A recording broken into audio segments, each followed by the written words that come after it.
Hey folks, my name's Andy Sydow.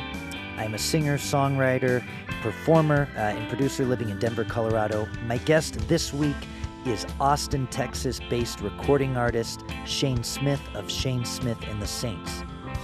Welcome to Middle Class Rockstar.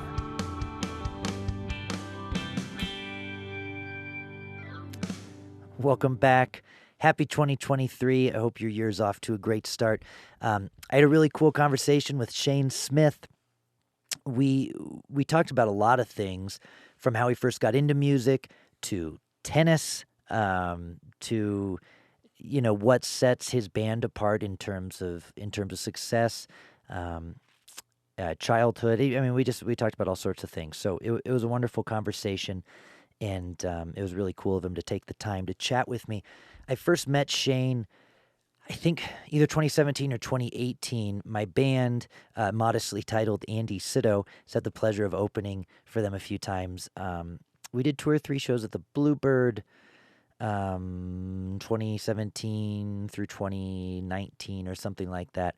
And then we just recently supported them again at the Ogden Theatre in Denver on December 1st, just about a month or so ago, or a couple months ago when this episode comes out.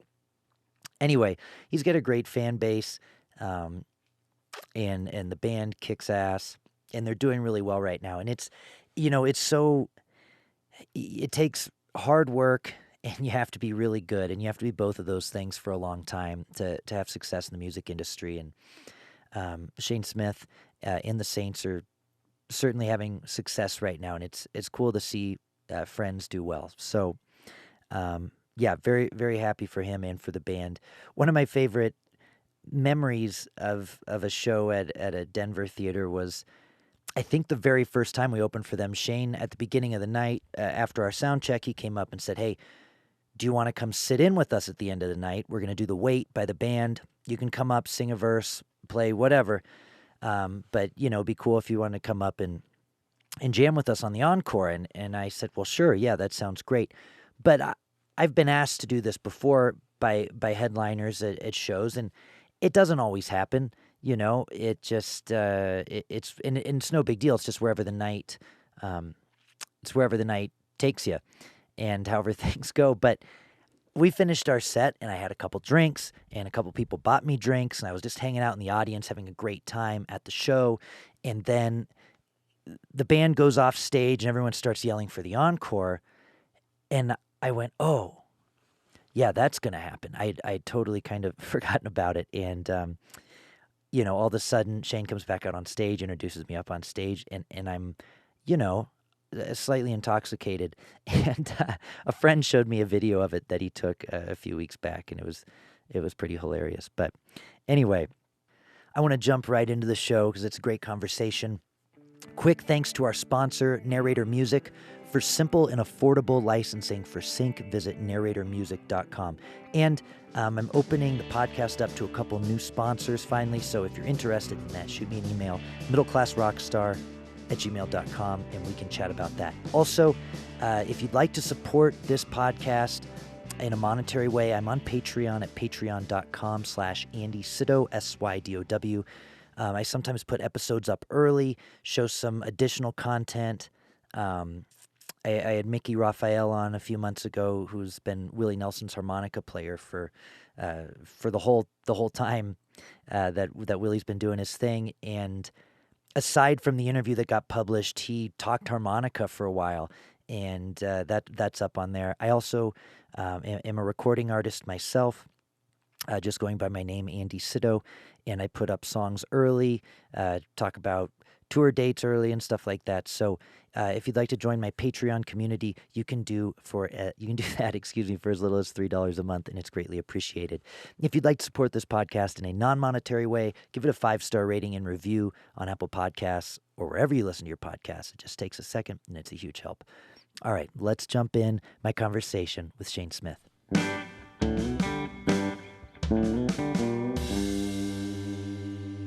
Shane, how's it going? Thanks for taking the time. Yeah, man. Thank you so much. It's good to see you again. It was a lot of fun getting to catch up over in Denver not too long ago. So thanks for having me. Yeah, absolutely. And you're back home now, yeah? Yeah, we're in Austin, and my wife and I uh, got out of town earlier this week. I've been out of town the last like 4 days or so, just trying to kind of wind down.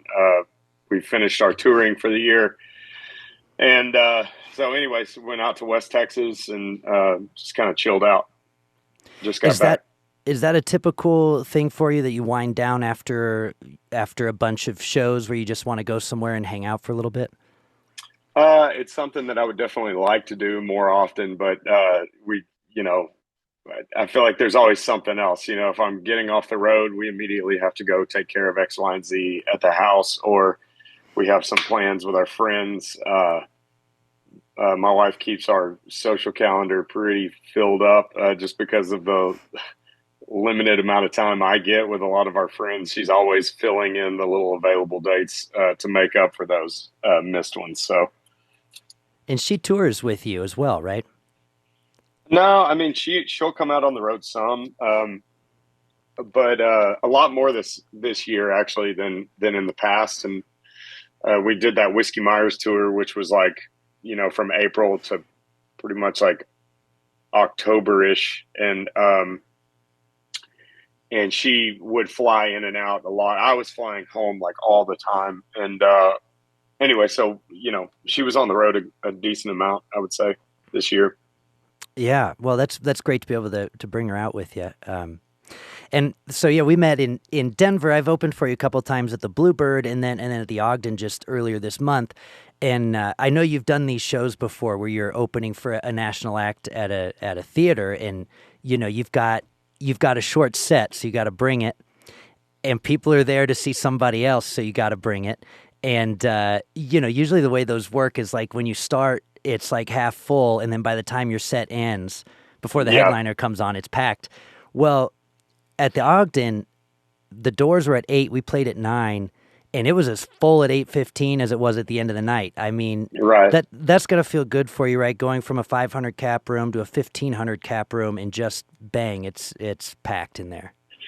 Yeah, man, it felt incredible. I remember the first time we got to play Ogden Theater was years and years ago, opening for Turnpike Troubadours, and it was the first time they sold it out, I think. And it's just it's such a gorgeous theater. I mean, I feel like it doesn't necessarily get the credit that it deserves because it's like, I mean, I'm sure in Denver you hear about it a lot, but I feel like it should be one of those venues that everybody knows about and talks about and tries to get to. But it's an awesome place. It felt amazing, having it sold out, and you're right, dude. They were packed in there and they were about it.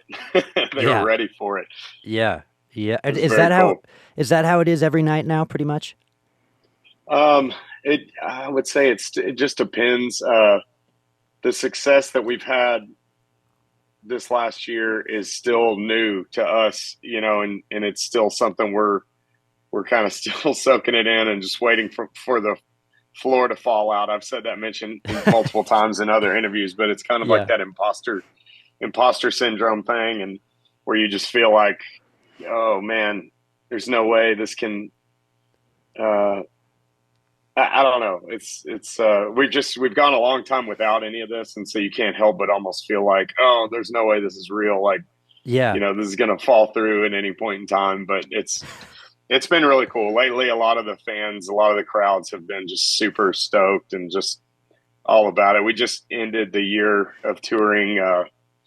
I think I mentioned this to you in Denver, but we do these ugly sweater shows. Like it's a Saints Ugly Christmas, and this is like the Yeah. sixth or seventh year we've done it in a row, and it's awesome. I mean, all of our fans are dressed up in you know Christmas outfits and ugly Christmas sweaters, and we're all dressed up like buffoons as well. And Yeah.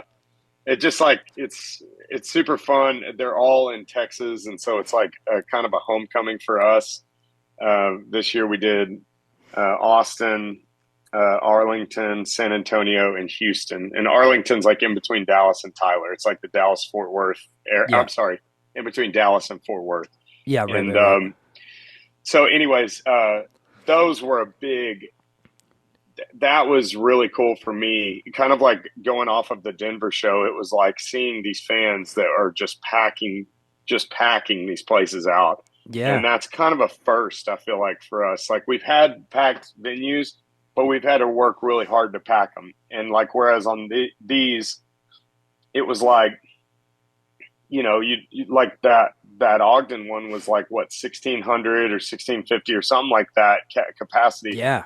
Dude, the one we did in Arlington was like 3,800 capacity, and it was within a few hundred tickets of sellout, and Wow. they were ready to go. I mean, like the opener, same deal. Like when the opener went on, I mean, it's this band called Goodbye June that we're good buddies with out of Yeah. Tennessee, and I mean, they were just all about it, and super high energy, really loud, and so, yeah, it's exciting, man. I wouldn't say it's been like that for a long time, but it's been like that lately. So hopefully it just holds on.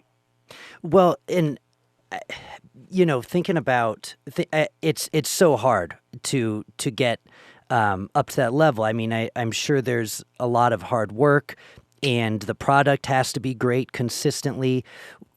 And even then, it's tough to break through the noise. I mean, what do you think are the intangibles of Shane Smith and the Saints that have gotten you guys, hey, we're not just doing the bars anymore. We're up doing these big venues and packing them. Is there something that you would credit that to that sets you apart from other groups?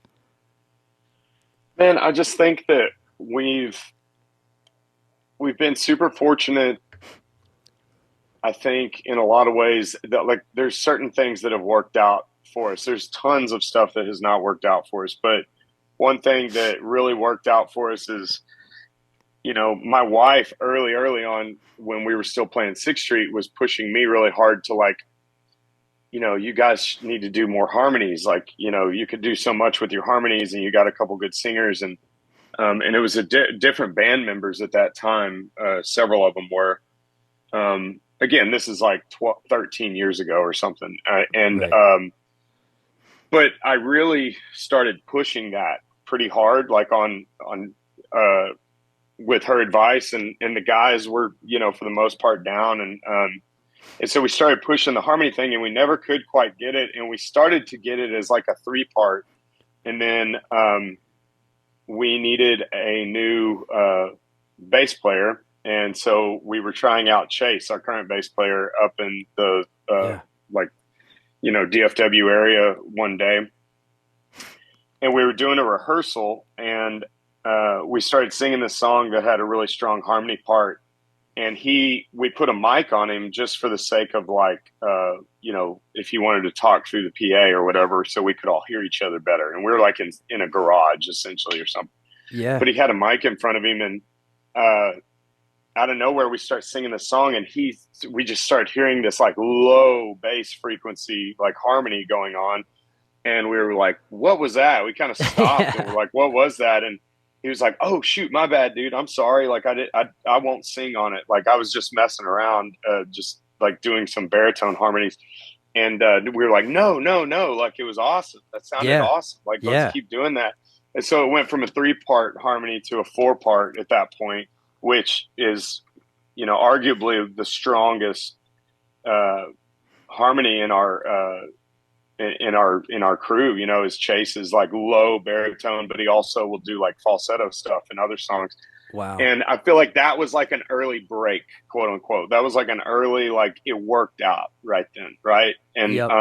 and I think it helped to set us apart from other bands, because we already had the 3-part thing down pretty solid, and Chase is such a talented musician that he immediately just stepped in, and he knew exactly where to go, and Right. and where to fit his harmonies in with the other 3. And so immediately, like, our sound just kind of, it went from being like a pretty rowdy folk rock band that would be willing to do all kinds of just off the wall improv stuff on stage. We were more or less almost like a jam band in the early days, Yeah. and then it went from that to, like, all of a sudden it's that plus this really cool 4-part harmony thing that nobody was doing at the time. And after, it's funny because within about 3 years of us doing that, like, I can name all these other bands that we play shows with that have now done it. They've all Yeah. started doing it as well. And it's funny to see because it definitely like had an influence on that red dirt scene and a lot of the Yes. bands that kind of go in and out of that scene. Like everyone all of a sudden started trying to do 4-part harmonies and 3-part harmonies. So that I feel like was a big break that kind of set us apart early on, and we continued to just try to like sharpen that knife, I guess, over time. But then you mix that with 10 years or so of pretty intense touring, like not staying down here in Texas and Oklahoma, but getting out. And when a lot of the bands surrounding us down here were not doing that. And so Right. I feel like that set us apart as well because we were willing to go to Manhattan in a shitty RV and deal with what you have to deal with to get your gear through Holland Tunnel. And you know Yeah. we dealt with all that stuff, whereas a ton of these other bands weren't doing that. And we would consistently go up to New York in the Northeast and in the Southeast. We would all the time would be going to the Pacific Northwest, and then so you've got that for like 10 years almost of doing Yeah. that, probably 8 years, and then And at the start of this, by the way, is that, I mean, are you guys just playing wherever you can play when you first start leaving the region? yeah, I mean, pretty much like we would be doing smaller bars and we had an agent at that time with a smaller agency called Red 11 Yeah. that they helped us out so much early on and helped us just get out there and tour our butts off. And so you mix 8 to 10 years of doing that with the harmony thing, with all the relationships you build over time. We, shaking hands with people at the merch booth every single night. Like I never missed a night, like trying to Yeah. give back to the fans and trying to like just be present with all of that. And then Yeah. you also combine all of that time and the, whatever, you combine all of that with this last year or so with the Yellowstone stuff. And we got a placement on a TV show Yeah. for our music for the first time ever. And it's like the most watched TV show in North America. And so it's like, I've described it as like, it's not like all of a sudden we had nobody and then we had a bunch of people listen to us. It's like, Right. if you can imagine like 500,000 dots that we had planted throughout the country, just immediately it was like they all got connected. Like it was all of Yeah. a sudden like all these people watching that show were like, oh my God, I saw them in this bar on a Tuesday in St. Louis, or Yeah. we hung out and they crashed in my garage one time in Kansas, like Yeah. 8 years ago, or like whatever, right? Because we were that band. I mean, we would like just sleep on people's couches and stuff like all the Right. time. We were like never hardly in hotel rooms, and we would always have a friend somewhere, and we would just crash. And that makes for like a pretty unique story, at the end of the day. And definitely kind of had that scrapper mentality, but we were also like, we were friends with a ton of like so many of these people from doing it for so long. Yeah. And so that's a super long-winded answer to your initial question, but that No, is I kind of love the it. way I see it. That's the way I see it working, right? Is like Yeah. there's these random little circumstances, a ton of grit, a ton of hard work, decent music, like and Great and music. it's kind of over time like it's clicked. It seems, at least. I don't know how long it will last. Like I said, it's like there's definitely that imposter syndrome thing, but I hope that it's for good, and I hope that it continues to build from here. Well, it goes back to the whole thing of, people are like, oh, they blew up out of nowhere. You hear that about bands all the time. Yeah. And if you look into Yeah. their backstory, that's almost never the case. No. They're out No. doing the thing. And an opportunity like Yellowstone doesn't come to a band who's sitting in the garage and playing nowhere else. I mean, it comes to a band that's been out earning it and roughing it for a decade, which is cool to see. And speaking of that placement too, there's different kinds of placements, right? There's library music where you might write a beat and someone pays $300 to use it. There's getting your song played in the background of a bar scene or whatever. And then you guys are, I mean, it was the best kind of placement. You actually Yeah. played on the show. Your band was on stage. That's really neat because it was advertising for the band. It wasn't, hey, catch us in the background at that bar during the kissing scene. It's, we're playing on the show. Right. Well, but also that was the second time we got an opportunity with Yellowstone. Technically, a year ago, we uh, we were on an episode, and Taylor Sheridan named the episode after our song "All I See Is You." Right. And it shows the character Jimmy going down to the 4-6's ranch and to work, and there's like a love story plot going on there where he's, you know, he and his girl are splitting in that scene kind of as he goes away. And they gave us a huge feature on that episode for All I See Is You, which is, you know, it's been like the most popular song for us for a while. And that was the one though, like that was the one when it all like clicked. And then this most recent one, it's just another example of that. Just it helped us a shit ton. I mean, don't like it helped a massive amount, but it was that first one I feel like that really made stuff kind of blow up, you know, and connect all those dots initially. And now it's just helping more and more with like this most recent one. And we're just, dude, we're so thankful, man. I think back on it. It's like, I just like can't believe that we're getting those opportunities right now, because I just never in my wildest dreams thought it would be a thing, you know? Yeah. Yeah. You're talking about a minute ago, you're talking about going in and out of the red dirt scene and that kind of music. And you have done you've covered a ton of different genres of music, and I think the harmonies is part of that. But, you know, going back in your catalog, I don't know if it was 2009, 2010, you put out just a solo record. I'll see the miles or something. It's hard to find now, but it's a solo record. It's Before the Saints, right? And that has elements of country, but it also has some, you know, Springsteen, Greetings from Ashbury Park vibes too. You know, and Springsteen was influenced when he wrote that record by Dylan and Woody Guthrie.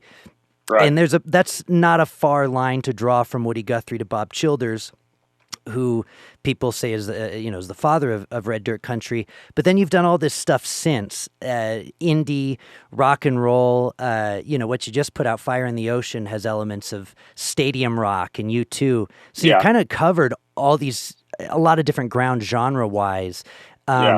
But I noticed when I hear people talk about you, you're branded as red dirt country. Is that something that you did intentionally when you were starting out, or did that just sort of happen from people listening to you?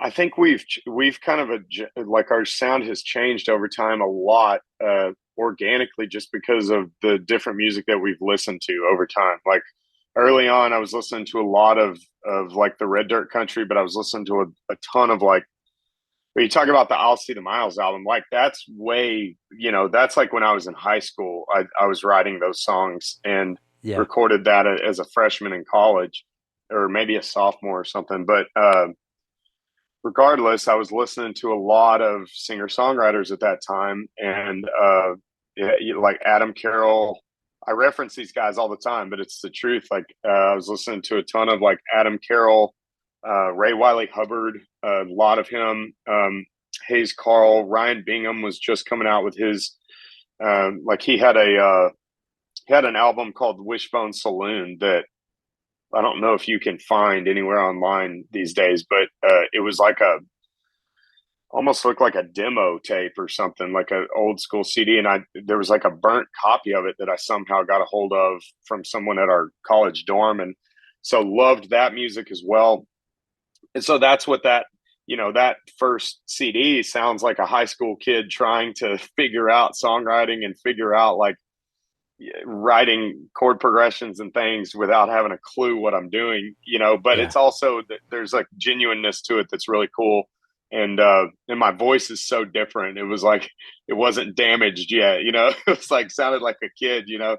And so then you fast forward a couple years, listening to a lot more of like the Red Dirt stuff, listening to a lot of what like the Braun brothers were putting out, like Reckless Kelly, Mickey and the Yeah. Motor Cars, Randy Rogers, a lot of those folks.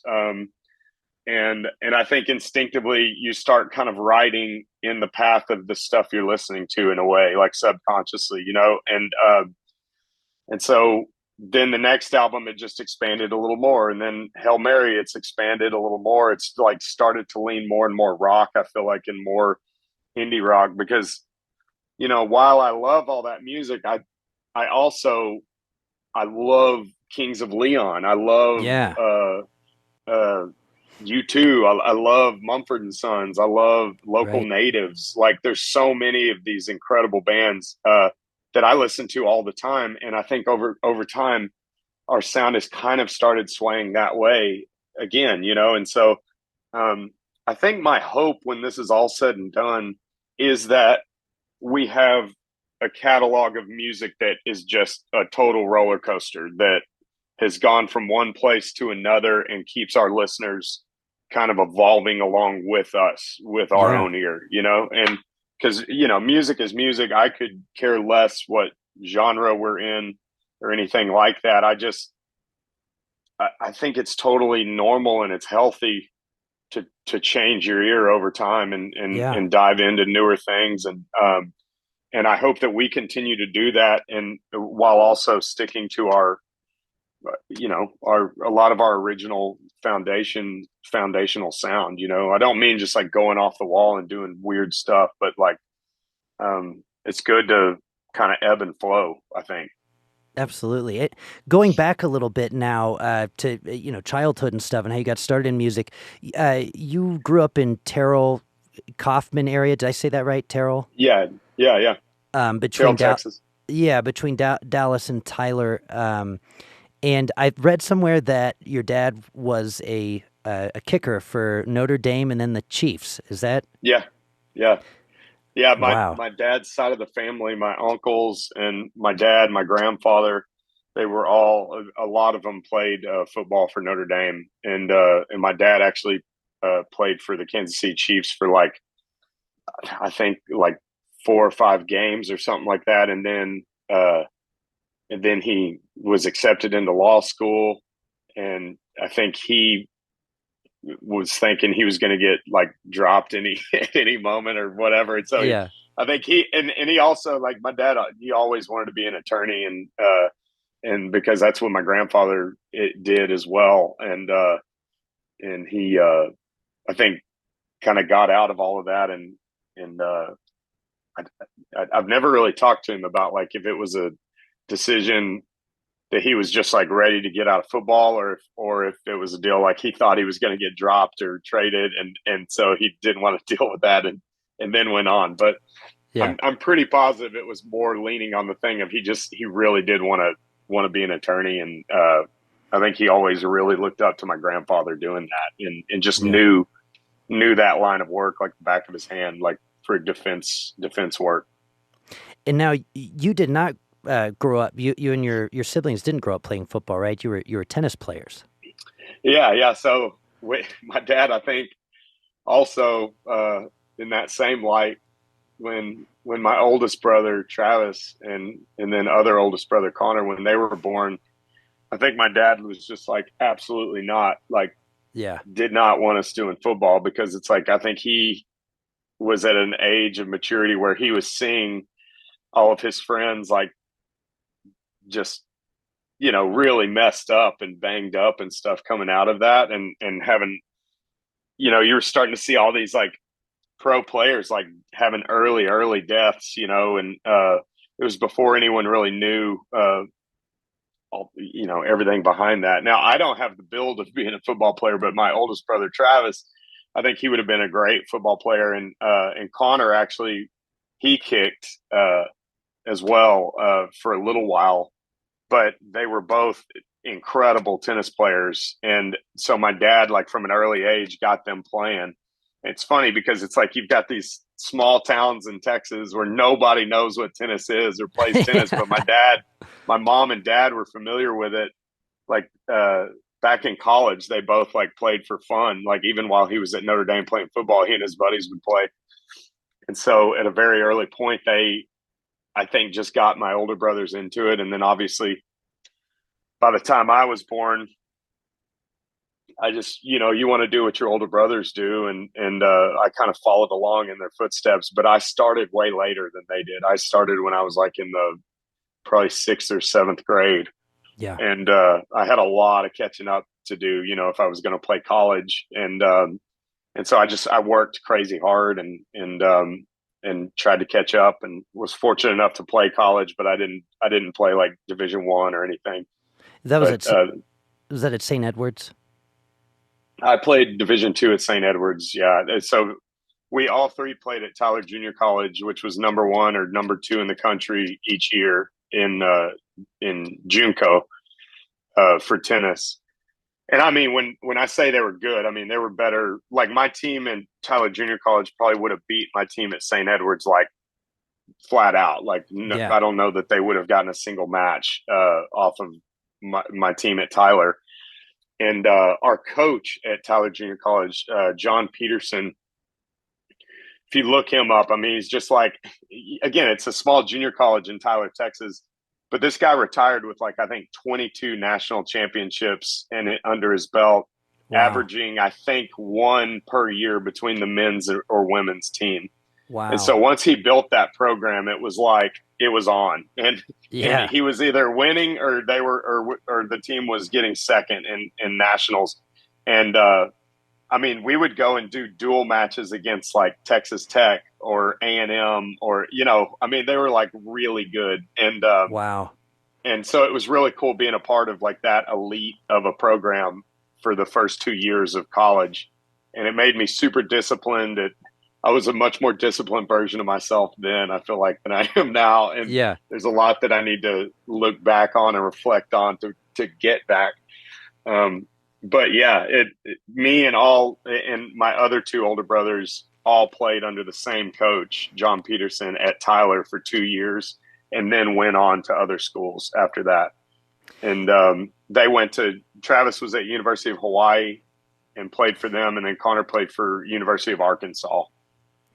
And at what point did you start getting into music then? Was that after you went to Austin to play D2? No, in high school, I was getting into the music thing, and my cousin Ross, that lived over in Athens, Texas, would send me a lot of music, like Pat Green and like Guy Clark and even Adam Carroll. A lot of that stuff that I started listening to was because of him in high school. And my brother Connor also ended up learning how to play some guitar chords and like 1 or 2 songs. He could play like Nothing Else Matters by Metallica, the intro. And again, that little brother thing, I was like, oh man, that's awesome. I want to figure that out. I want to learn how to do that too. And so instinctively I saved up, went and bought a guitar and just started printing out chord sheets online and just figuring out how to play chord progressions and tabs to all this different stuff. And yeah, it kind of, I started to realize by college though, my first like year in college, I was like, okay, I am definitely going to get away from the sport and start focusing more on the music, because I was just like obsessed with it during that time. And so I started recording a lot of little demos at home on my computer. Yeah. And then that went over into college and stuff. And then eventually I met Bob Gentry, and that's where I recorded that first set of songs that I'd written that ended up being I'll See the Miles. And then by the time I went to Austin, Texas for my junior and senior years of college, I pretty much just had a candid conversation with the coach. His name was Coach Stearns. And essentially I just said, like, look, man, I don't see myself, like, I'm not going to go pro in the sport. I don't necessarily want to coach anymore. And I just kind of, I feel like I've got a shot at this if I really focus on it. And so for this last 2 years of school, can I is there any way I can just like still make practice or whatever, but can I start trying to get shows and tour and not have my weekends eaten up through this? And essentially I just, that he was cool with it, and Yeah. it was awesome. And he used to play music back in the day. He was a very laid back guy, just super chill guy, and he understood. And I think you know, I haven't thought of it in a while, but I really, I mean, I appreciate that so much for him to have that kind of an insight on, like, you know, if at the end of the day, like, you know, he like was totally not selfish with any of it, and just like was like, if you feel like you got a shot at that, then you need to focus on it. And so that's what I did, and I was able to stay on the team or whatever, and you know, keep those friends and everything, but was able to focus and play a lot of shows, and Yeah. honestly probably drink too much and you Right. know, whatever. Yeah. But it just allowed me to dive in fully and get more familiar with music. And so what are those first few shows like? I mean, are you collaborating with other musicians right away? Are you doing the 3 and 4 hour cover sets? What's the first few gigs like? Yeah. So there was a couple guys that moved down to Austin with me that played in the band early on, and we kind of we would play these random shows at, like, you know, I found like a barbecue place in Killeen that we got to go play at. And then I won this singer-songwriter contest with Bennett. I had met Bennett at this time. And so when I first moved to Austin, I'm automatically playing like every open mic night I can find. And I'm like, I've got a calendar Right. of open mic nights written down for everywhere in Austin that I could find. And I would hit like 3 of them in one night sometimes. But I was trying to just get to know different musicians and just trying to play my music, and was excited about those early songs, and just wanted to kind of get my feet wet. I think I subconsciously realized how behind the 8 ball I was for my age, you know, and so I just tried really hard to dive in, and then I had my own acoustic shows going on for a while, like a year or so, and then I met Bennett Brown, a fiddle player. Yeah. He started playing in with me, and then he and I opened for this other band. Then their band members ended up playing in with us at shows and stuff, and so then we kind of started playing more as a band, and we would do these random one-off gigs, and eventually that led to us getting our first like residencies on 6th Street, like at Shiner Saloon, Yeah. downtown on like Congress. We would play Whiskey Wednesdays, and that would be like a 3-hour set from like, you know, 10 to 1 or something like that.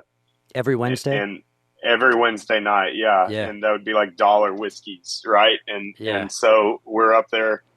It's an upstairs venue. You're loading in, setting up all your own sound, running your own sound, doing all of it. And then did that for a while. Also started playing the stage on 6th, which is like the stage on Broadway in Nashville. It's the Yeah. same brand, same company.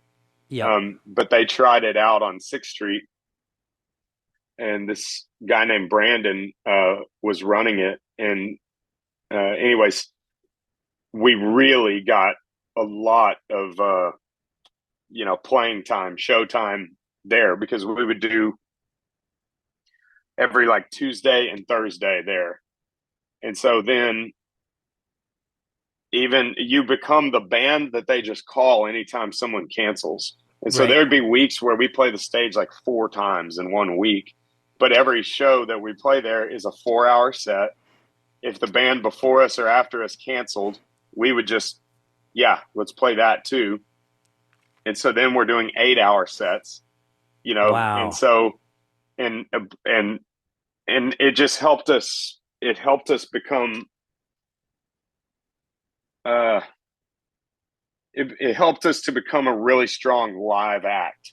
Right. Like within about a year and a half of doing it, it was like, it was as if we had toured for a long time at that point, just because we had so many hours under our belt standing on stage and trying out new things, And you guys were all available, right? If you got a call on Tuesday and said we need you to play Tuesday night, the whole band was usually able to just go do it. Yeah, yeah. Wow. And we were all living, pretty much all of us were living in like a band house at the time together. Yeah. And then you've got like a couple of them are in school, but as long as it didn't conflict with school, they were there. And then it was like that type of a deal, you know? When did you start calling it Shane Smith and the Saints? Uh, there was a point in time early on that it was called Shane Smith and the Six Gun Saints. And Okay. Nice. it was like 2009, I think. And then, or 10 or something. Or maybe it was even later than that, like 11 or 12. But regardless, it was that. And then I oddly enough ended up meeting Ray Wiley Hubbard and his wife, Judy Hubbard, that manages him and has for a long time. And Judy started managing us, you know, pretty much, and tried to like just get our ducks in a row for us. And then Ray ended up kind of taking me under his wing and was like, hey, like, you're finger picking all wrong. Like, you need to finger pick like this. Like, you're doing it all wrong. Like, so meet me at Saxon Pub at 1:00 on Tuesday, and I'm going to just go through the same lesson that I got when I was your age from so-and-so. And apparently that person got that same lesson from, I thought it was Bob Dylan.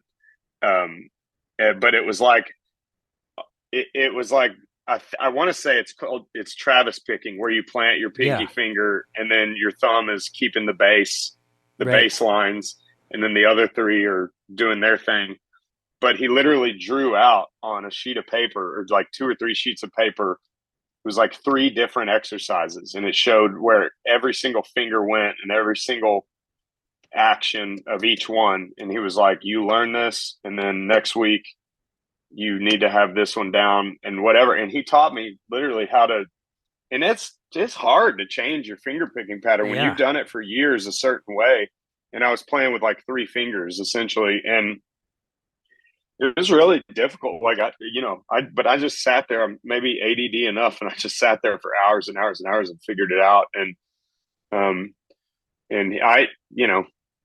I give him a lot of credit for, because you end up writing songs differently when you finger pick differently. Yeah. And when you play differently. And it's super weird how that works, but all of a sudden you're writing stuff that is in a different vein. And the best example of that is the song We Were Too Young. If you listen to that song, like, that's the exact finger picking pattern pretty much. And that was early on when I had just gotten that pattern down. And then I immediately had written that song, within like 6 months or so, probably after learning that pattern.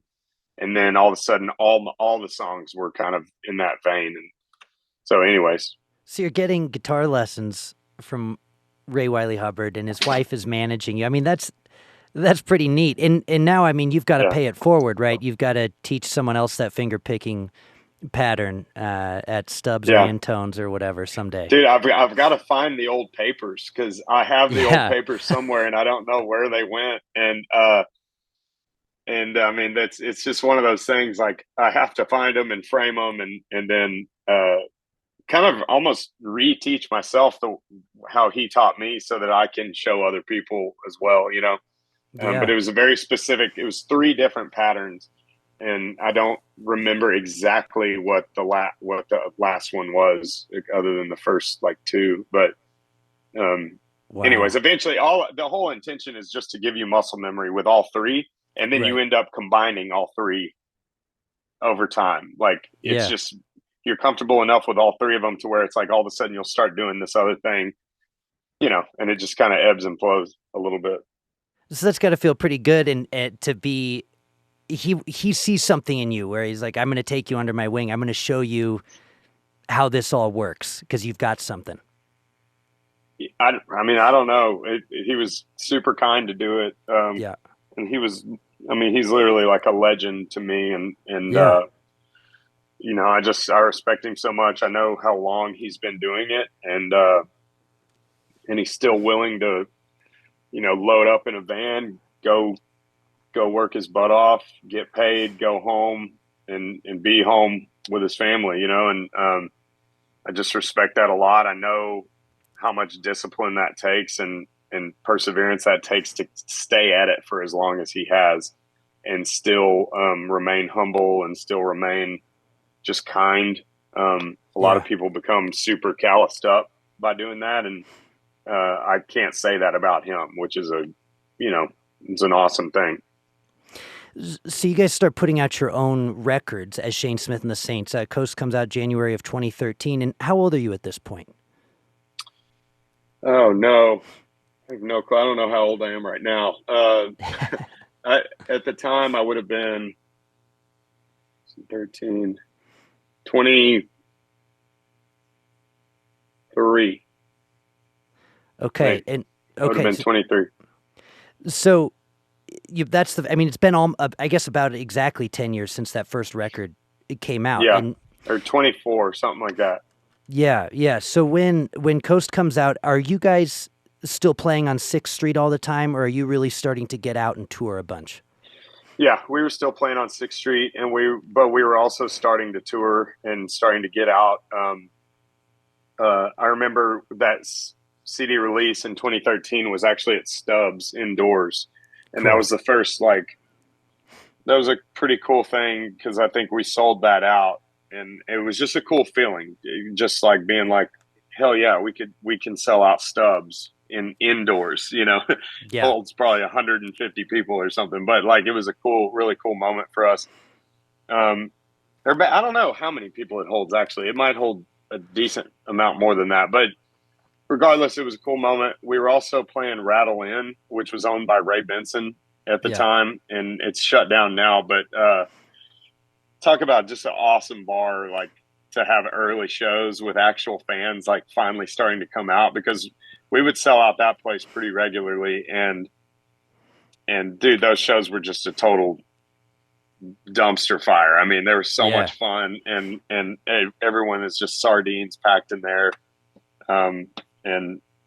And so, yeah, that's still what was going on around that time, though, in 2013. And then we ended up started around that time as well, in 2012 or 11.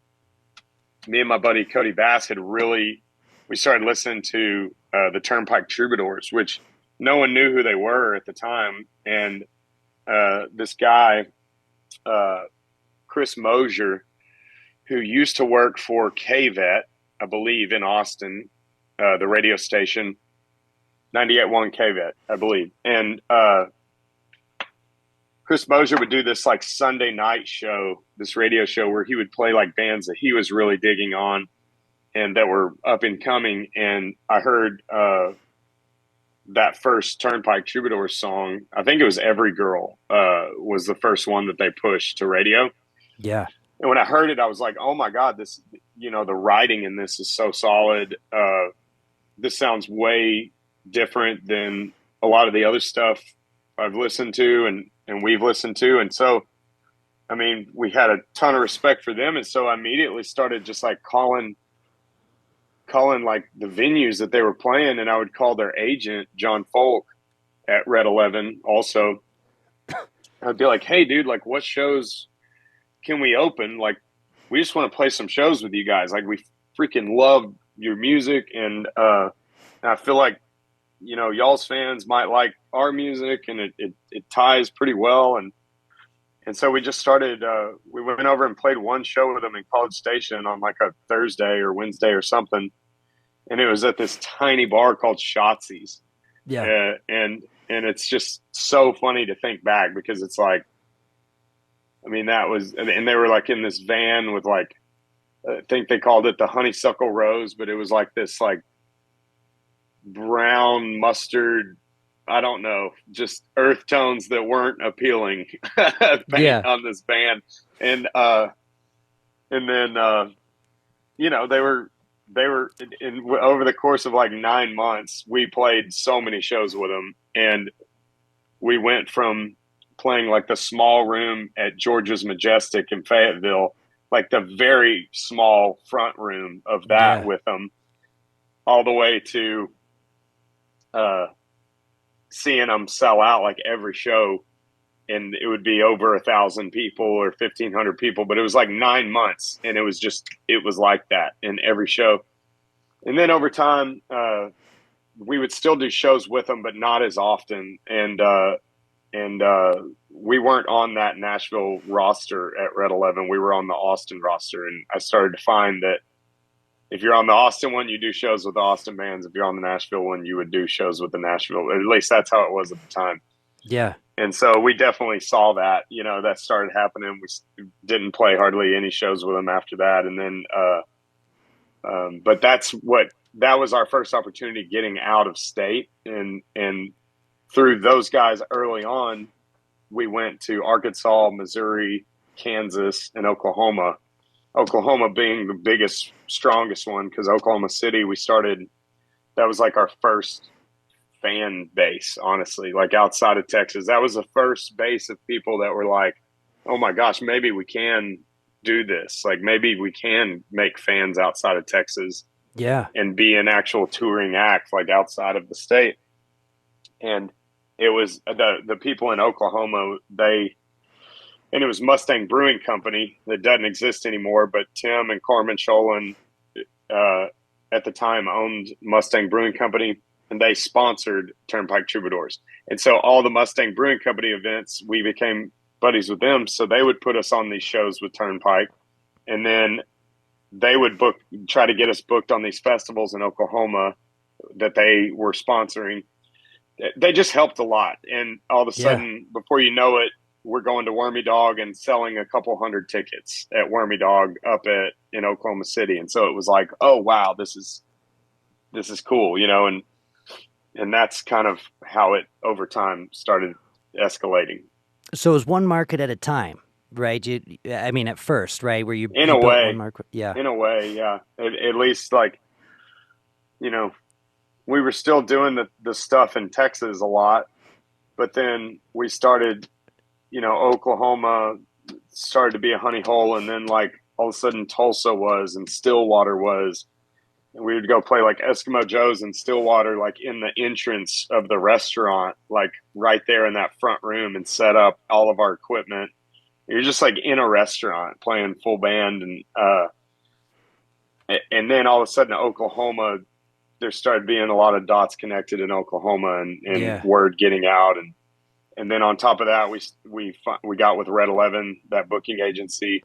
They're putting us in all these, Texas festivals and red dirt like events, barbecue events, and things like that, and they helped us get just gigs, not the greatest gigs, but they kept us busy, and that was very, I think, important. I wanted to touch on one other thing before we run out of time. COVID happened in 2020, which shut everything down. You guys were touring your asses off through 2019. Mm-hmm. And it seemed like you figured out things to do. You were on social media, you were making a lot of merchandise, and fans were taking care of you. Now that you're able to tour again, and how do you want to be playing as many shows as you were playing in 2018, 2019? Is there a happy medium, making money at home versus going out on the road? Yeah, 100%. There's a lot of silver linings, I think, with the whole COVID years. That was the first time as an adult that I was ever home. And it was like, it was like the coolest feeling ever. And it was like, I'm one of those guys that is very like, I can be heads down and just keep pushing forward. And it's to my own detriment, to the extent that I can be like that. And that forced me to just stop in my tracks, and it forced everyone to stop in their tracks. But me individually, speaking on behalf of myself, it forced me to stop in my tracks and just be at home and find a way to make it work while being at home. And so, and all of a sudden I could go to I could go hang out with my brothers on a weekend night. I could be with my wife on a date, and like all this stuff. And so it just gave me this huge perspective of like, no, this is what I want. At the end of the day, this is way more important to me than anything. And I need to find a way to I already had plans of trying to cut back on our touring that year, actually, as odd as it is. Yeah. I had these plans of like, we're going to dip down and we're going to do 100 shows a year. Yeah. Or something like that. And I was like adamant, like we're going to do 100 shows a year. And then over time, maybe we can get to 75 shows a year or something like that. But if we can make this much money on average, this much on merch, whatever, we can dip down. I can keep paying the guys' salaries, and we can make it work if this happens. And then all of a sudden, it was like COVID happened. And I don't know, like as much as I want to say, like, yeah, that was my plan, was to cut back. I also know how hard of a time I have saying no to like opportunities, and how hardwired I am to just saying yes to stuff like that, because I'm being so afraid of it not panning out or whatever, and so I will say that COVID like forced me to. It was like immediately like, yeah, not only are you going to do 100 shows, you're actually going to do like way less than that, and you have no option. Yeah. And so it's like, oh crap, like this is actually going down. I have to execute on this. And so me and my wife immediately go to the drawing board on like, how can we make this work? And we had also at the time just signed with 7S Management out of Denver. Right. And with Brian Schwartz. And so immediately we're all navigating this like everyone else. And we started doing these live stream shows. Me and Bennett would, and just play some music for the people. And it's insane because it was like, you would put like a digital tip jar, not expecting much out of it. And then before you know it, you've got like 200,000 people watching. Yeah. Sometimes like some of these live streams would be streamed like over 200,000 times or something. And so then it's all of a sudden like $1 here and there, all of a sudden is like enough for us to keep everyone on salary. Literally not a single one of my guys lost a paycheck all during COVID. Wow. The entire time. And so I don't know how many people could say that, but like I'm super proud to be able to say that, and not for myself, but just our team, and anyway, so we got creative and started doing these live stream things and just and started pushing all these random merch things. Like it would be like so dumb, but like there would be like the Tiger King thing came out, and so then we did like a Shane's Exotic Zoo, like whatever, with like a tiger stripe on it, and like we would do these dumb shirt ideas, but everyone thought it was hilarious, and they would like sell out in like a day or something when we would do them. And so then I also thought this was really cool is our fans, even before we started doing the different designs, our fans immediately in the first month of COVID, we hit like the record number of our merch sales that first month of COVID by like 4x what we had ever done before. Yeah. And I think, and from what I've understood over time is like, and hearing feedback from these fans, everyone was so scared we were going to break up.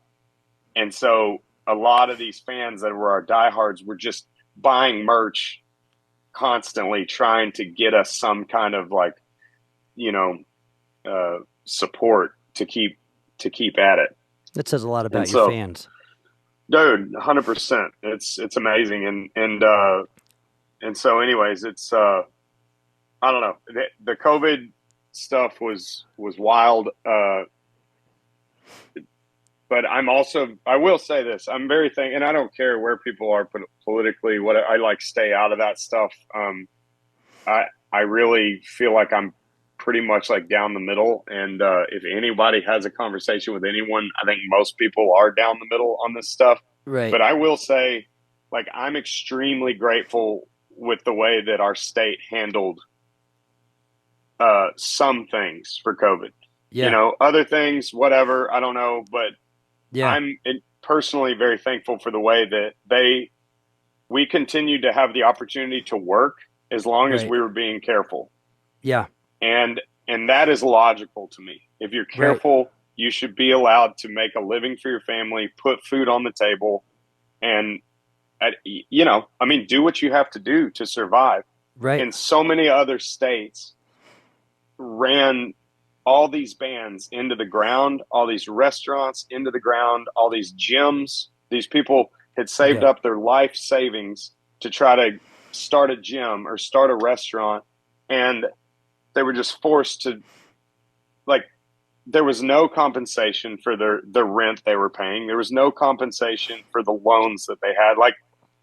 I think it's just total bullshit the way that a lot of states operated during that time. And I'm like, I just feel so bad for all these bands, like, because we were buddies with a lot of these guys that had great sounds and great band, and they just couldn't make it because no one was letting them work.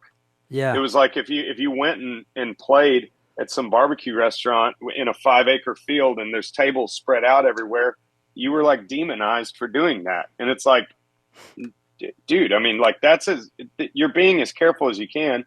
These people realize the risk that they're taking showing up here. Let's talk about that for a second. Like, if they're willing to risk it, what the hell are we talking about? It's like people are just, at the end of the day, trying to stay sane and trying to put food on the table. Sure. That's it. No one's trying to do anything wrong here. And I feel like the people that were punished for that are owed an apology. A lot of people that were not just allowed to survive during that time in a lot of these other states. And I will say, like, as much as people want to hate on the state of Texas and the politics of Texas, I am like 100% proud to say that our elected officials allowed us to work during that time as long as we were being safe. And so, I think that's the only reason we're still a band right now. That's one of the main reasons, is because we were able to keep doing a show here and there just to keep it together, Right. Keep everybody follow your protocol, but still able to go out and do the thing. Yeah. And I don't mean being like reckless. It's like, obviously there were places where people were being reckless, and you would show up to a venue, they would say that it was going to be outdoors and it was all going to be spaced out, and you would get there and that wouldn't be the case. And so then you're put in an awkward spot of, like, kind of telling the venue, like, hey, like, look, we appreciate your business, but, like, you've got to fix this. We can't, this is, even aside from whether we're willing to do it, get health out of the picture. Like, totally aside from that, this is a terrible look what you guys are doing. It's like, y'all are, if someone were to take a photo of this, you guys would be on, like, you could get in trouble doing this. Like, y'all need to get your shit together. Right. And so, we ran into that a lot, but it is what it is. It's like, you just gotta work with it and make it happen the best way you can. Do you see yourself doing anything outside of the Saints musically in the future, whether it be like producing for another artist or solo record? Do you have any of that kind of stuff on your mind ever? Man, absolutely. I'm actually we've got plans right now with building our own studio, and I'm extremely excited about that. And I think creatively, it's just going to be just a game changer for me, for the guys, everything, having this space to be able to, like, go in, collaborate together. Even like Dustin, our lead guitarist, he's got his side project that he does and he writes. Having a space for him to just come and not have to pay for anything, but, like, work on his own stuff as well. And me work on stuff on the side that I don't necessarily think I would ever release with the Saints and under our current band. Yeah. There's a lot of stuff I've written that, like, I'm like, man, I could see this being, like, just a total hit for, like, even a band like Matt and Kim or MGMT or I've written totally stuff different. that is, like, totally different and it's in that wheelhouse. Yeah. But our fans don't listen to that, and that's fine, but I also like, it's too big of a departure, I think, to throw out under our band. But I would Yeah. also still love to have the option of doing it under my own name or something else, just to throw it out there. I mean, it's cool, and a lot of other people would be into it, and I think having like a studio space like that is going to create those opportunities to make that a reality. Yeah. Yeah, absolutely. Absolutely. Well, if you don't mind, stay on the line with me for just a second, but in front of our audience, I want to thank you so much for your time. I really appreciate the conversation. Yeah, man. No, thank you. And it's been a good talk, and thanks again for opening the show and doing all that back in Denver. It was cool getting to catch up with you again. Yeah, likewise. All right. Shane, thanks for taking the time. I appreciate it. You're a busy dude. Thanks for catching up with me. And thank you to all of you for listening to another episode of Middle Class Rockstar. I'll chat with you next week. I'm your host, Andy Sydow.